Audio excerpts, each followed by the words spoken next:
Recently, Jim Chanos has made some huge profits from some of his short positions that have played out well. He pocketed $100 million from shorting WireCard, which was found to be engaged in fraudulent accounting, and from his shorting of Hertz, which filed for bankruptcy earlier this year. Now, in recent interviews, he gives us an insight into what he sees currently going on in markets. To summarize, he sees massive fraud and, quote, the greatest short opportunity of all time. Today I'll discuss these predictions and what implications they could have, so stay tuned.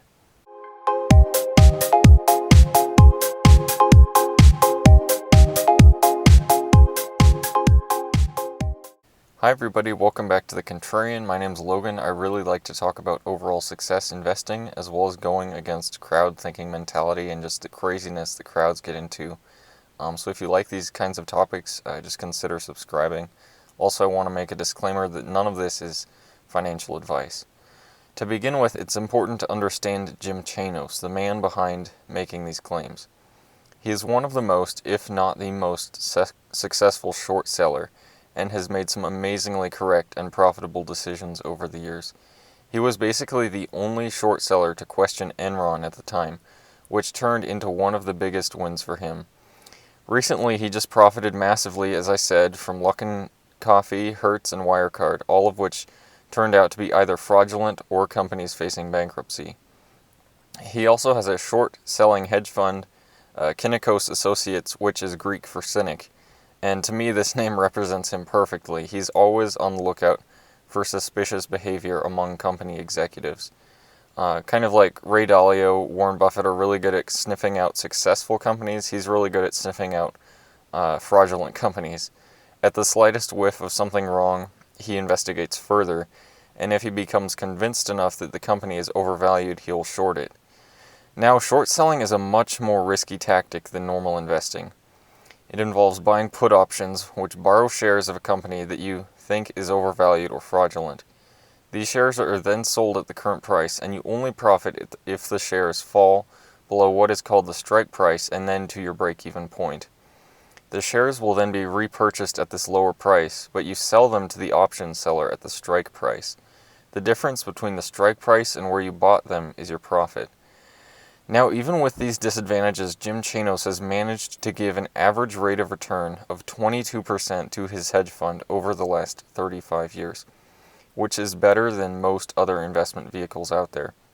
And for perspective, that's 2 times the S&P 500. So needless to say, even though he's used, a more risky tactic, he's had much better returns. So needless to say, when he sees something fishy, other investors pay a lot of attention. Now let's look into what he is saying about the current market. Basically, short answer, he sees a lot of fraud going on.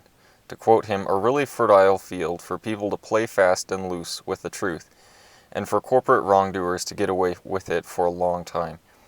He then goes off to list the reasons why this is the current economic environment, and many of them are common themes among all the other investors and strategists I've talked about, such as central banks creating artificially low interest rates, fear of missing out among investors driving mispricings in the market, the extreme overvaluation among tech companies and Silicon Valley bubbles, and lax enforcement from regulators who should be intervening in these cases. Basically, all of the other investors and strategists I have covered do agree with a lot of the things he's saying. Michael Burry predicting index funds are in a bubble, David Hunter saying that the markets could crash 80%, Peter Schiff basically warning of all of these things for the last 10 years. To quote Chanos, this is a heady witch's brew for trouble. I think that's an interesting quote from him, but pretty accurate.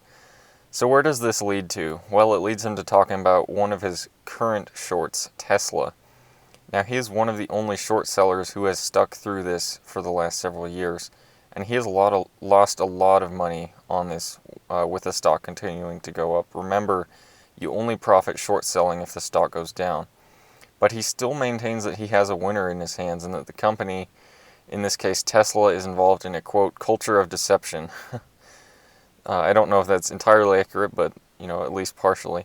Many short sellers have since given up on Tesla, such as Andrew Left and Steve Eisman. They've thrown in the towel on this. But Chanos has pretty much stuck with it through thick and thin. If he If he has a strong enough conviction on a short selling position like Enron, all of his short positions, he's pretty much stuck with them through thick and thin. He then goes on to state that the current market is one of the greatest short opportunities of all time, and that he sees trouble coming at some point in the future, though he doesn't know when it will happen. Now you might be asking, for average people, what does this mean? Well, like I've stated before, given the current level of uncertainty in the markets right now, it's much more risky. Uncertainty about trade, is China going to retaliate over us pulling out so many industries, jobs back to our country? Uncertainty over the virus, is it always going to be with us? Will there be a vaccine soon? How much longer will it go on? How long do these restrictions caused by the virus continue? What about the election? If Biden wins and he raises taxes significantly like he says he's going to do, is that going to crash the markets? What does this mean for the markets with the election? How much longer will the stock market be disconnected from the real economy? Does it ever reconnect with reality? So as you see, there's just so much uncertainty in the markets right now. Probably the most uncertainty that there's been in a long time. So bottom line, and this is not advice, but it seems that being ultra careful with investing is really important right now. Maybe in fact it might be a good time to just begin taking risks down, selling some equities, so stocks, bonds, extra real estate if you have any. These are just thoughts. If I knew someone who trusted me as a friend or a family member who asked me, Logan, I'm thinking of selling my house and moving to a more affordable place right now, would it be a good time to sell? I'd say absolutely. And I definitely would if I had any real estate that I was looking to sell. So again, this isn't advice, but just think about these. I'm definitely not suggesting short selling, as it does contain much more risk. But for the speculators out there, that could be an option as well. Now, let me know what you guys think about this. I'd love to see your questions down in the comments. Does Jim Chanos have some valuable points here? Is this one of the biggest market bubbles as he claims? Is there massive company fraud going on?